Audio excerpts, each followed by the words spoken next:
오늘 이사야 41장 1절에서 20절 말씀 우리 함께 봉독하시겠습니다.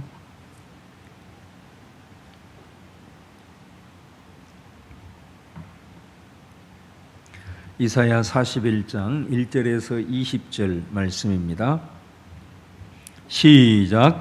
섬들아 내 앞에 잠잠하라. 민족들아 힘을 새롭게 하라. 가까이 나아오라. 그리고 말하라. 우리가 서로 재판 자리에 가까이 나아가자. 누가 동방에서 사람을 일깨워서 공의로 그를 불러 자기 발에 이르게 하였느냐.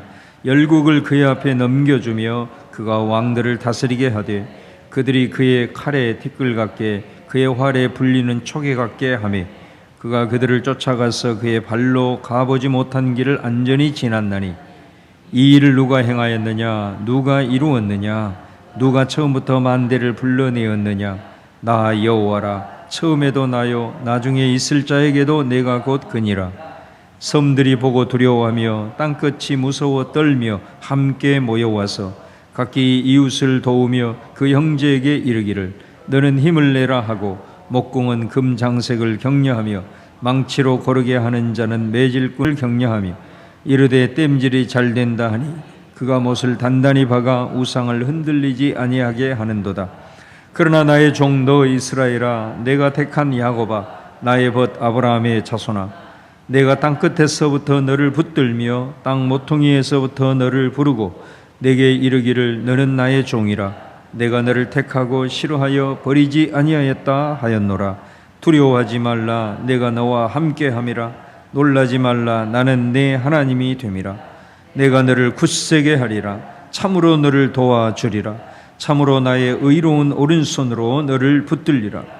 보라, 내게 노하던 자들이 수치와 욕을 당할 것이요 너와 다투는 자들이 아무것도 아닌 것 같이 될 것이며 멸망할 것이라. 내가 찾아도 너와 싸우던 자들을 만나지 못할 것이요 너를 치는 자들은 아무것도 아닌 것 같고 허무한 것 같이 되리니 이는 나 여호와 너의 하나님이 내 오른손을 붙들고 내게 이르기를 두려워하지 말라. 내가 너를 도우리라 할 것임이니라. 버러지 같은 너 야곱아, 너희 이스라엘 사람들아, 두려워하지 말라. 나 여호와가 말하노니 내가 너를 도울 것이라. 내 구속자는 이스라엘의 거룩한 이이니라. 보라, 내가 너를 이가 날카로운 새 타작기로 삼으리니 내가 산들을 쳐서 부스러기를 만들 것이며 작은 산들을 겨같이 만들 것이라. 내가 그들을 까부른즉 바람이 그들을 날리겠고 회오리 바람이 그들을 흩어버릴 것이로되 너는 여호와로 말미암아 즐거워하겠고 이스라엘의 거룩한 이로 말미암아 자랑하리라. 가련하고 가난한 자가 물을 구하되 물이 없어서 갈증으로 그들의 혀가 마를 때에 나 여호와가 그들에게 응답하겠고 나 이스라엘의 하나님이 그들을 버리지 아니할 것이라. 내가 헐벗은 산에 강을 내며 골짜기 가운데 샘이 나게 하며 광야가 못이 되게 하며 마른 땅이 샘 근원이 되게 할 것이며 내가 광야에는 백향목과 시띠나무와 화석류와 들감람나무를 심고 사막에는 잣나무와 소나무와 황양목을 함께 두리니 무리가 보고 여호와의 손이 지으신 바요 이스라엘의 거룩한 이가 창조하신 바인 줄 알며 함께 헤아리며 깨달으리라. 아멘.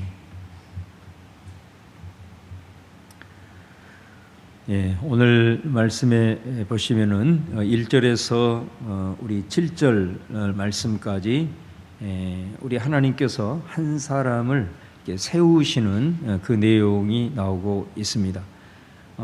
섬들아, 모든 민족들아, 너희들은 힘을 내어서 내 앞에 가까이 나와라.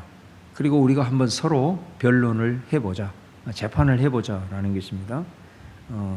어떤 것을 재판을 하느냐, 그 내용은 이것입니다. 누가 역사를 주관하느냐라는 것을 가지고 너희들이 한번 힘을 내어서 내게 가까이 와서 한번 재판을 해보자 라고 하는 말씀을 1절에서 하시고, 2절에서 누가 동방에서 사람을 일깨워서 그를 하나님 앞에 세우고 또 그를 열국 앞에 세워서 그로 하여금 열국을 다스리게 하느냐.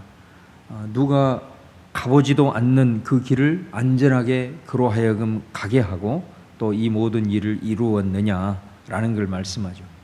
이거는 이스라엘 백성들이 70년 동안 바벨론의 포로 생활을 하고 이제 70년 후에 이스라엘 백성들이 포로 생활에서 풀려나게 했던 바로 그 역사적인 인물을 가리키는 거죠. 바로 그 사람이 페르시아 제국을 세웠던 고레스를 지칭하는 것입니다. 그러니까 이 고레스라고 하는 이 사람이 우리가 잘 아는 헤로도토스의 역사라고 하는 유명한 책을 보면은 바로 이 역사 내용이 쭉 나오게 되는데, 그 글에 보면 그 어마어마한 바벨론 제국이 무너지고 그 고레스가 일어나서 결국은 페르시아 제국을 세우게 되는데, 그 바벨론이 무너지고 페르시아 제국이 세워지는 그 과정이 거의 무혈혁명이라고 합니다. 거의 전쟁을 하지 않습니다. 그냥 이 사람이 이렇게 이제 물론 그 가운데 많은 스토리가 있지만은 이 고레스는 거의 그냥 뭐 반란이라고도 할 것도 없을 정도로 그냥 일어나서 거의 왕이 되는 이제 그런 내용이 전개가 되고 있는데, 이사야 말씀에서는 바로 하나님이 그를 세웠다, 그렇게 나중에 우리 보게 되겠지만 43장에서는 하나님이 이 고레스를 자신의 종이다, 메시아라, 이렇게 표현을 하기도 합니다. 그래서 하나님께서 이 사람을 세워서 바벨론을 무너뜨리고 또 페르시아 왕이 되게 하고 또 이 페르시아로 하여금 전 모든 고대 근동을 다 정복을 하게 되죠. 아수르가 점령했던 땅보다 훨씬 더 넓은 땅을, 심지어 애굽까지 다 이제 쳐서 복종하게 됩니다. 결국 그렇게 이제 다 정복을 하고 나서 이 고레스가 한 일이 뭐냐면 포로들을 다 해방시키는 그 일을 한 겁니다. 그래서 결국은 그로 인해서 유대인들이 이제 바벨론 포로에서 풀려나서 자기 고국으로 이제 오게 되었던 것을 보게 됩니다. 그래서 바벨론은 엄청난 강압적 통치를 했지만은 이 페르시아의 고레스는 굉장히 유화 정책을 쓰게 되죠. 그래서 각기 민족의 종교들도 인정해주고 그 다음에 백성들에게 아주 유한 정책을 함으로 네 돌아가고 싶으면 너네 고국으로 다 돌아가서 또 우리 에스라 말씀 보면 성전도 건축하게 하고 다 그렇게 하잖아요. 그렇게 해서 결국은 페르시아가 오랫동안 나라를 통치하게 되는 이제 그런 결과가 이제 나오게 됩니다. 그 말씀을 하고 있는 겁니다. 누가 그를 세워서 이 열국 앞에서 다 그 앞에 무릎을 꿇게 하고 애굽을 점령하는데 얼마나 어렵습니까? 그럼 가보지 않는 길을 안전하게 건너게 하고 그 일을 누가 했느냐? 한번 니네들 나와 한번 토론을 해보자, 재판을 해보자. 지금 그 말씀을 하고 있는 거죠. 그러면서 그 5절 이하에 보면 이런 표현을 하죠. 섬들이 보고 두려워하며 땅끝이 무서워 떨며 함께 모여와서 각기 이웃을 도우며, 그러니까 이 말은 무슨 말이냐면 하나님께서 고레스를 세워서 이제 나아갈 때에 모든 대적들이 다 연합을 했다라는 겁니다. 연합을 하면서 서로 격려를 막 했다는 거 아니겠어요? 한번 우리 대적해보자. 이렇게 자기네들끼리 모여가지고 막 서로 격려하면서 그랬다는 거예요. 근데 특별히 어떤 내용이 나오냐면 7절에 보면은 목공은 금장색을 격려하고 망치로 고르게 하는 자는 매질꾼을 격려하고 이르되 땜질이 잘 된다니 그가 못을 단단히 박아 우상을 흔들리지 아니하게 하는도다. 지금 이 사람들이 서로 격려하면서 뭐를 하고 있냐면 우상을 만들고 있는 거예요. 우상을 흔들리지 않게끔 잘 세워가는 일에 서로 격려를 하고 있다라는 거죠. 그러니까 모든 민족들이 서로 연합해서 우리가 고레스를 대적해보자 한들 하나님이 세워서 그분의 역사를 이루시고자 할 때 누가 그를 대적할 수 있겠느냐? 결국은 다 아무리 연합하고 합쳐도 고레스를 대적을 못하죠. 그런데 여기서는 무슨 얘기를 하냐면 모든 나라들은 어제도 말씀드렸지만 전쟁을 하거나 이럴 때 항상 그 신을 의지하잖아요. 자기들이 믿고 있던 신. 그래서 그 종교적으로 신을 부르면서 전쟁할 때 제사 드리고 그렇게 해서 신의 이름으로 이렇게 전쟁을 수행하는 이걸 일종의 조롱을 하고 있는 겁니다. 이렇게 다시 말하면 이 사람들이 힘을 합쳐서 뭘 하고 있느냐? 우상을 흔들리지 않게끔 단단히 만들고 있는 거예요. 그러니까 도대체 이게 말이나 되냐라는 거죠. 원래는 진짜 말이 되려면 우상들이, 그들이 믿고 있는 신들이 이 사람들을 도와야 되는데, 그잖아요. 도와야 되는데 지금 거꾸로 되고 있는 거죠. 사람들이 우상을 지금 도와주고 있는 거예요. 그래도 우상을 더 잘 세우고 더 잘 세워나가기 위해서 하고 있는 거죠. 이거 원래 거꾸로 돼야 되는 거잖아요. 힘들고 어려울 때 자기들이 믿고 있던 신이 자기들을 도와줘야 되는데, 이 말은 그만큼 그 땅 모든 땅들이 섬기고 의지하고 있는 우상들이 얼마나 무가치하냐라는 것을 말씀하고 있는 것입니다. 아무리 우상을 단단히 세우고 아무리 그들의 신들을 섬기기 위해서 큰 신전을 짓고 무슨 우상의 그런 형상을 만든다 한들 이 고레스의 칼날 앞에 누가 버티겠느냐라고 하면서 진짜 힘들 때 자기가 믿던 신이 도와줘야 하는데 그러지 못하고 오히려 사람이 자기들이 믿고 있는 신을 오히려 세워나가고 있는 이런 얼토당토한 일들을 통해서 우상의 헛됨을 같이 비판을 하고 있는 것을 이제 보게 됩니다. 그러면서 이제 이 고레스를 통해서 하나님께서 이스라엘을 이제 다시 회복시킬 것이다라고 하는 메시지가 이제 8절 이하에 나옵니다. 그러면서 하나님께서 이스라엘을 부를 때에 너 이스라엘아, 나의 종 이스라엘아 이렇게 부르면서 그 다음에 뭐라고 그러냐면 내가 택한 야곱아 이렇게 부르죠. 그리고 나의 벗 아브라함의 자손아 이렇게 세 번에 걸쳐서 부르고 있습니다. 특별히 여기에서 나의 택한 야곱아 이 표현을 14절에 가보면 버러지 같은 너 야곱아 이렇게 얘기를 하죠.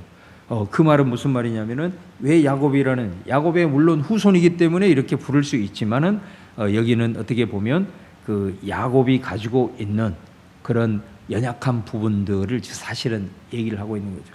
어떻게 보면 야곱이 하나님 앞에 택함을 받게 되었지만은 그 전에 그가 아버지를 속이고 형을 속이고 그 경쟁 의식을 가지고 정말로 그렇게 원래 하나님이 기뻐하지 않는 그런 삶의 모습이었다라는 거예요. 어떻게 보면 너희들은 그 야곱의 후손들로서 얼마나 사실은 하나님 앞에 연약한 자들이었고 버려지 같은 그런 자들이었는가. 너희들은 그런 사실은 자들이었다라는 거죠. 자, 그러면서 또 나의 벗 아브라함의 자손아. 창세기에 보면은 그 아브라함이 하나님 앞에 택함을 받았지만은 그 이후에도 얼마나 많은 실수를 합니까? 그래서 이 창세기의 내용은 보면은 그 내용 자체가 하나님께서 택한 그 족장들, 아브라함을 통한 그 족장들에 대해서는 하나님이 참 그 신실하신 하나님, 그들의 실수와 또 그들의 연약함 속에서도 편치 않으시고 끝까지 그들을 인도해 가시는 그 하나님의 신실하심과 그 하나님의 신실하심에 비해서 계속해서 실수하고 또 무너지고 치우치고 이런 그 족장들의 신실하지 못함이 이게 사실 대비되는 것이 창세기 12장 이후에 나오는 족장사를 할 수가 있거든요. 그러니까 여기에서 그 이스라엘을 이제 너희들을 회복시킬 것이다. 그렇게 말씀을 하면서 그들을 부르면서 뭐라고 얘기하냐면 그 버러지 같은 야곱의 후손들이다면 너희들은, 그리고 하나님 앞에 그렇게 신실하지 못했던 아브라함의 자손들이다라는 거죠. 그래서 너희들이 지금 이제 그런 모습으로 인해서 땅 끝에 다 이렇게 흩어지고 그렇게 돼 있지만, 그러나 내가 택했기에, 내가 아브라함과 영원한 언약을 맺었기에 나는 너희들한테 신실할 수밖에 없다. 그래서 그들을 결국은 내가 그렇게 얘기를 하지 않습니까? 내가 너를 택하고 싫어하여 버리지 아니하였다라고 얘기를 하죠. 너희들이 야곱처럼 실수하고 아브라함처럼 신실하지 못해서 좌로나 우로나 치우치면서 늘 너희들은 나를 버렸을지라도 나는 너희들을 택하고 절대로 너를 싫어 버리지 아니하였다라고 얘기를 하는 거죠. 그러니까 여러분, 이스라엘 백성들이 생각을 했을 때는 항상 어떤 생각을 가지고 있었다고요? 하나님이 우리를 버리셨구나. 하나님이 우리에게는 별로 관심이 없구나.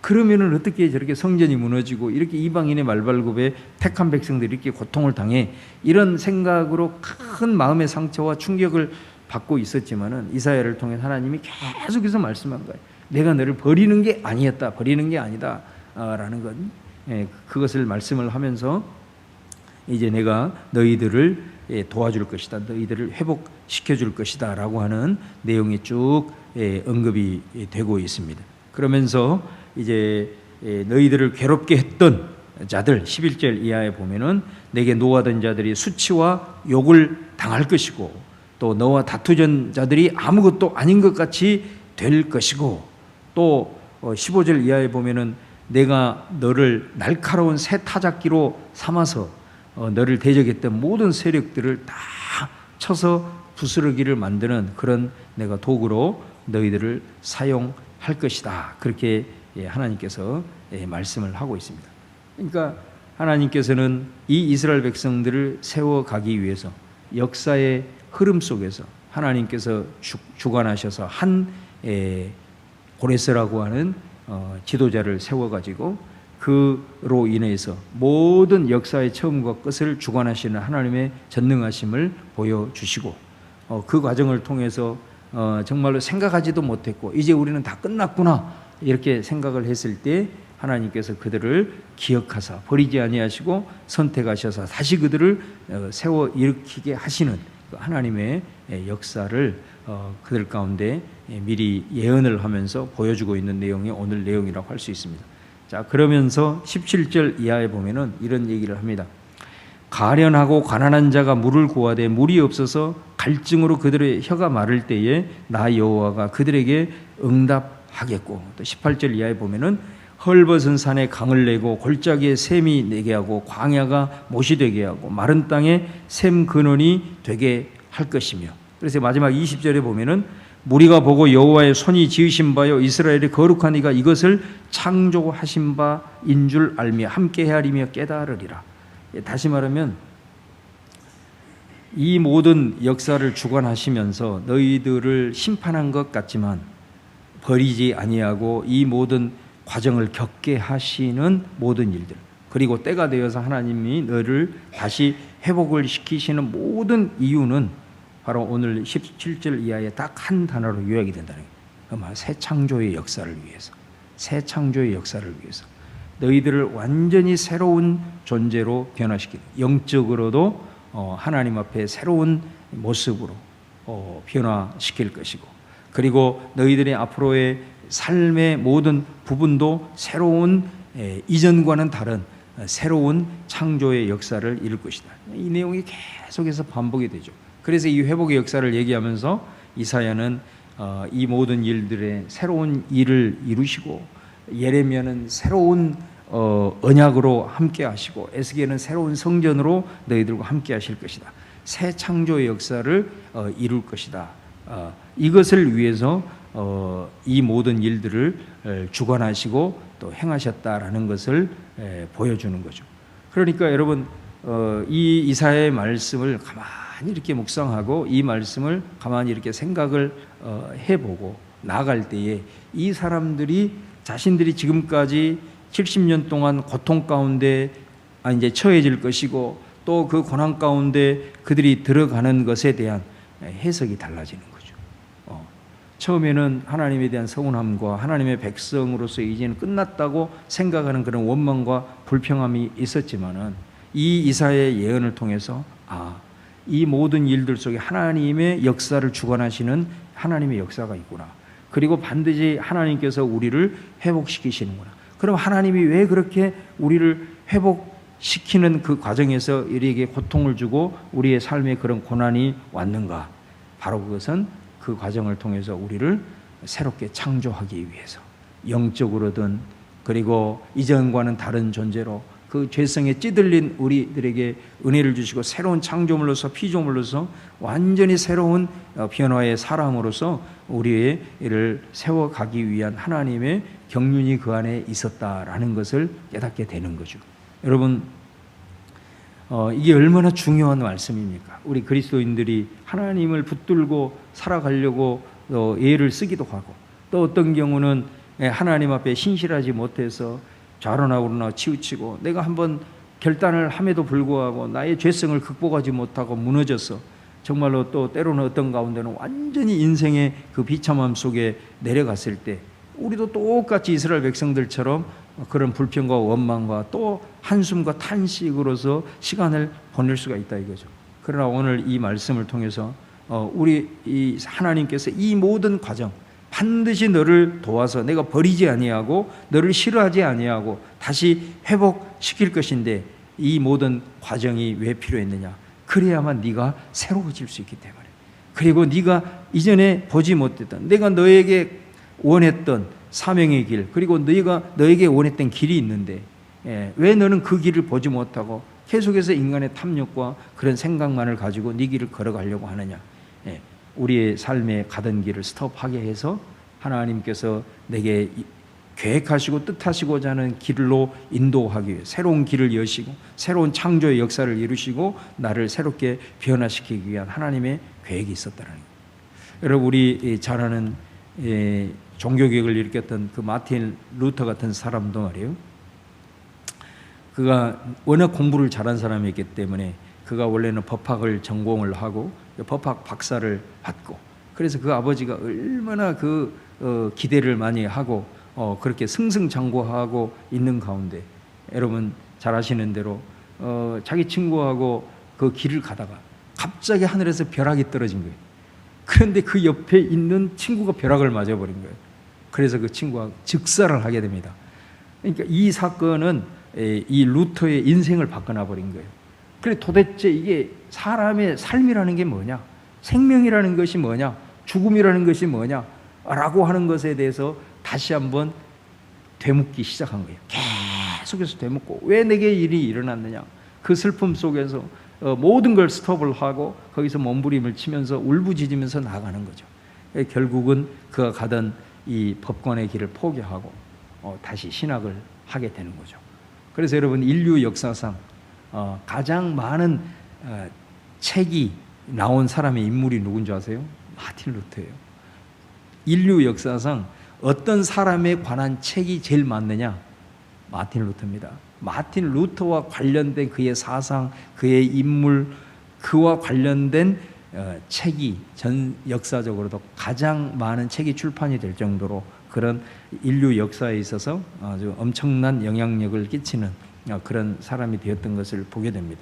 여러분, 혹이라도 우리가 인생을 살아가면서 내가 하나님 앞에 정말로 애를 쓰면서 살아가는 가운데 또 원하지 않는 이런 이해할 수 없는 어떤 고난의 현장 앞에, 아니면 내가 이스라엘 백성들처럼 신실하지 못해서 정말로 완전히 인생이 그냥 푹 주저앉은 이런 상황 속에서 처해 있을 때, 오늘 이 이사야 41장 말씀을 우리가 좀 기억을 하면서 새 창조의 역사를 이루시기를 원하는 그 하나님을 깊이 묵상하는, 제일 중요한 것은 뭐냐, 반드시 우리가 해야 되는 것은 뭐냐면, 그런 상황 앞에 처해 있을 때는 생각을 해야 하셔.